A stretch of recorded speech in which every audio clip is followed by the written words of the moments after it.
So, andito tayo ngayon sa Katarungan Village in Muntinlupa City to check a new foreclosed house and lot.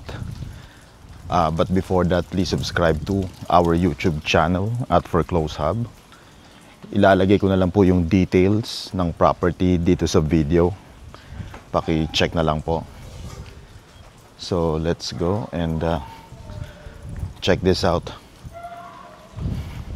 So, bali, ito po yung property. Ayan. Check natin, tawagin natin yung caretaker. This is as is where is. And the mode of payment is cash or at least 20% spot down payment and 80% balance bank financing, exclusive of taxes and fees. So, malapit lang po to sa MCX, Alabang, ATC, and Daang Hari Road. So, let's go and check this out. Matagal na kayo dito, ate? Pwede ipasok sapatos? Sige po, okay lang po, sir. May basahan ka ba dito? Matagal na kayo dito? Nung ano lang po, sir, mga isang buwan siguro hindi. Ilang kwarto po siya? Sa taas po.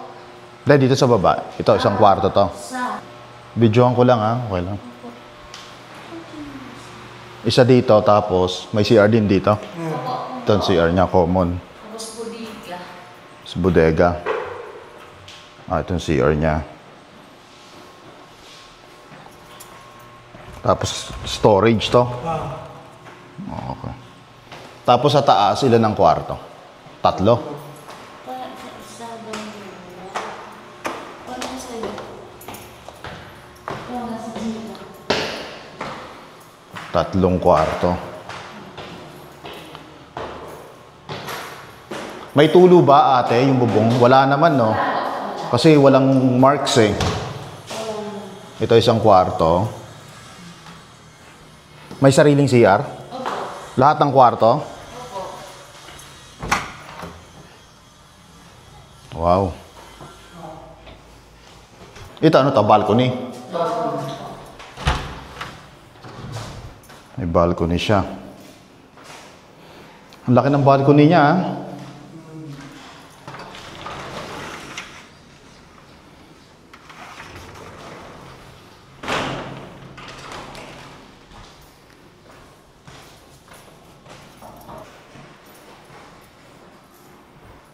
Ito yung isa. May sarili din siyang CR. Sarado? Sige. Tapos itong isa, built-in cabinets na. May sarili ding CR.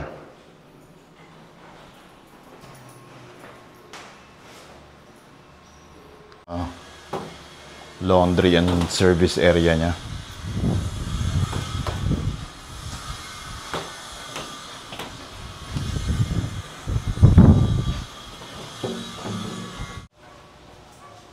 Pocket gardens pa siya. 2 SUV kasya dito, kuya.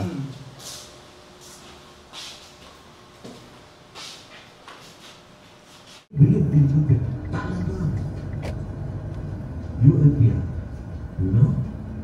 But because they are not lawyers, hindi lang abogado ito, they cannot be expected to think like a lawyer. Hindi man nag-research ito, tingnan natin ito sa scratch. Hindi ginagawa yun. Okay? Now, this was considered by the Supreme Court as an exception to the rule. See?